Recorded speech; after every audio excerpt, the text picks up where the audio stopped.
Hi, I'm Claire and welcome to Genrewise, news from the world of SFF. I'm recording on May 13th and today we're going to start by looking at awards news. Then we'll move on to books, fandom news, and then film and TV news, and finally IRL news. For every item that I'm talking about, I'm going to link extra information and more in-depth articles in the description box below, so you can always check there for further reading. First up in awards news, finalists have been announced for 3 major awards, starting with nominees for the Shirley Jackson Awards, which honor exceptional works in the literature of psychological suspense, horror, and dark fantasy.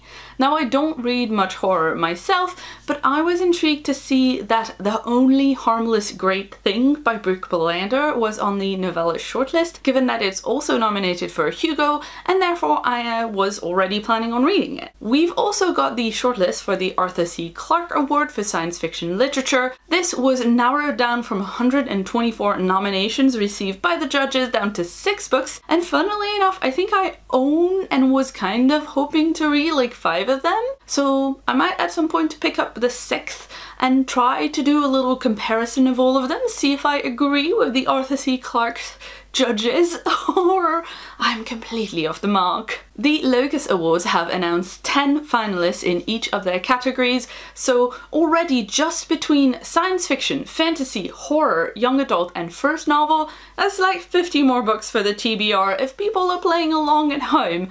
That's not even counting shorter works, anthologies, or collections. And finally, voting is now open for the Hugo Awards, which recognise and celebrate excellence in the field of science fiction and fantasy. The deadline for voting is Wednesday the 31st of July 2019, and if you are eligible to vote, you should already have received an email about it containing a personalised voting link that will take you to your own ballot, as well as the Hugo voter packet that will give you access to some of the shortlisted works so you can decide who to vote for. First up in books, Subterranean Press have announced Of Wars and Memories and Starlight, the first collection from multiple award-winning author Aliette de Bodard. Aside from this gorgeous cover artwork by Maurizio Manzieri, the book will include stories from de Bodard's many universes and a never-before-published 20,000-word novella. This collection will be out later this year with a limited run of just over 1,000 signed and numbered hardcover copies, retailing at $40. Next up, good news for She-Ra fans. We've got a new tie-in novel out now and an upcoming graphic novel coming out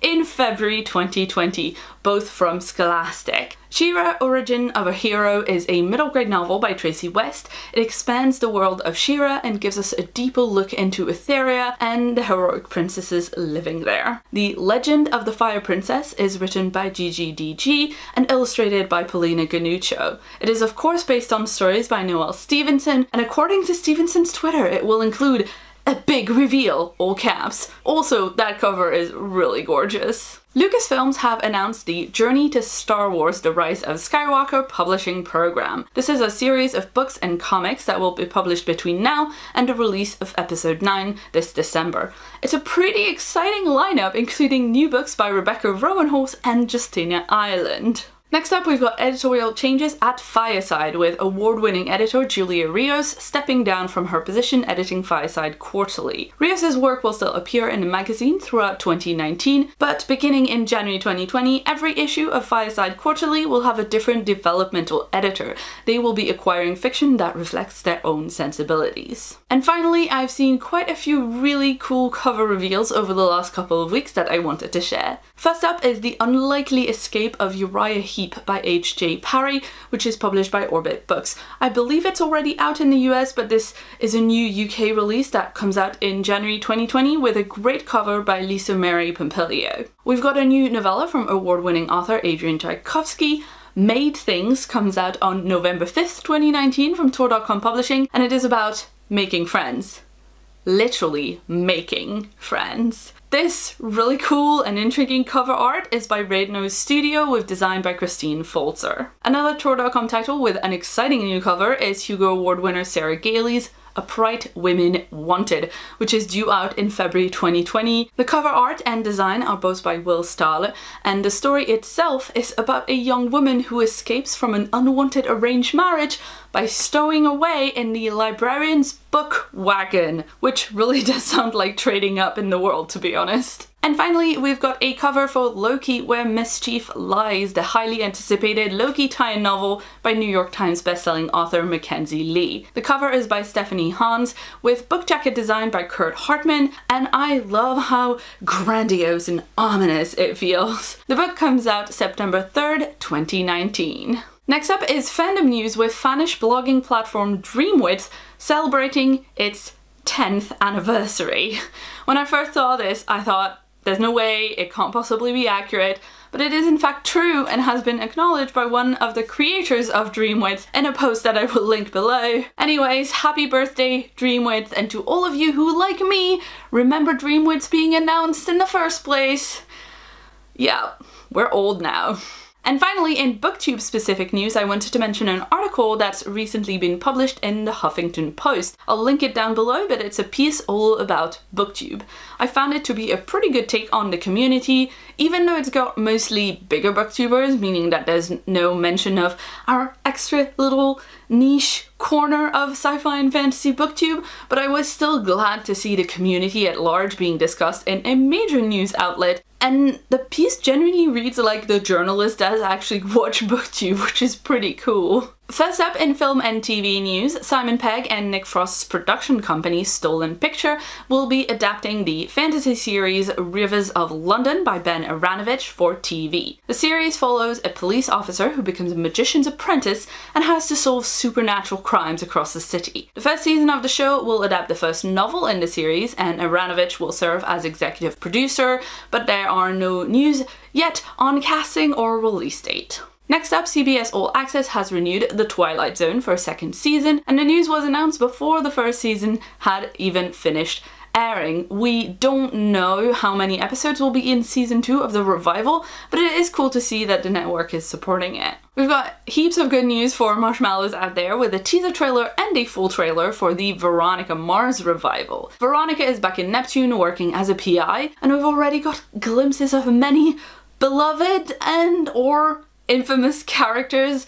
I, for one, cannot wait. The revival is going to be 8 episodes long, premiering on July 26th on Hulu. That is for US fans, though sadly we do not have a UK release date yet. And even more She-Ra news, we've got a release date for season 3, and it is really soon. So it looks like the short wait we got between seasons 1 and 2 is setting a bit of a precedent for the show. Season 3 will be coming to Netflix on August the 2nd, 2019, and showrunner Noel Stevenson also announced that the legendary warrior Huntara will appear in season 3 and will be voiced by none other than the icon Gina Davis. And finally, Disney has recently revealed an updated movie release schedule through 2027, including a bunch of Marvel, Star Wars, Indiana Jones, and Pixar movies without titles. I am linking the tweet where I found the schedule in the description box below, so you can check it out if you would like, but most of it right now just says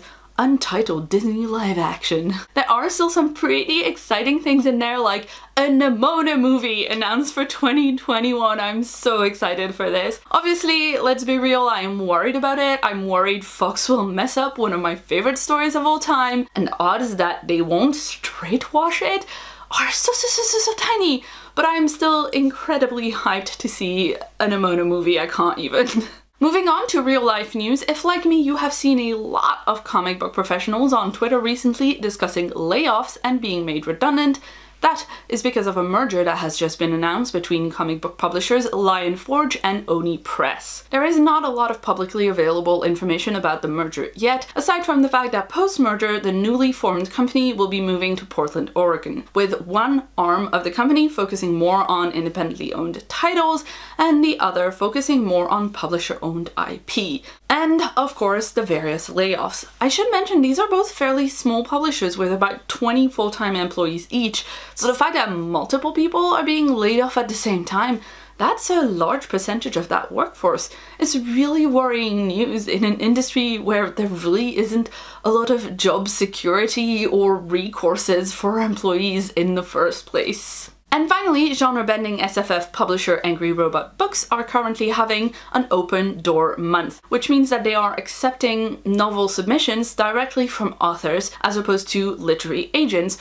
which is where they usually get book submissions from. I will link the page below so you can go and check out all of the requirements for submitting your novel, but don't worry if you don't have anything ready to submit at the moment. This is something that Angry Robot Books usually does every year, so if you can't submit through this open door month, there will be another one coming up next year. So that's it, this was Genrewise. I hope you enjoyed it, and please let me know your thoughts in the comments below. I am so excited to be getting She-Ra season 3 so soon.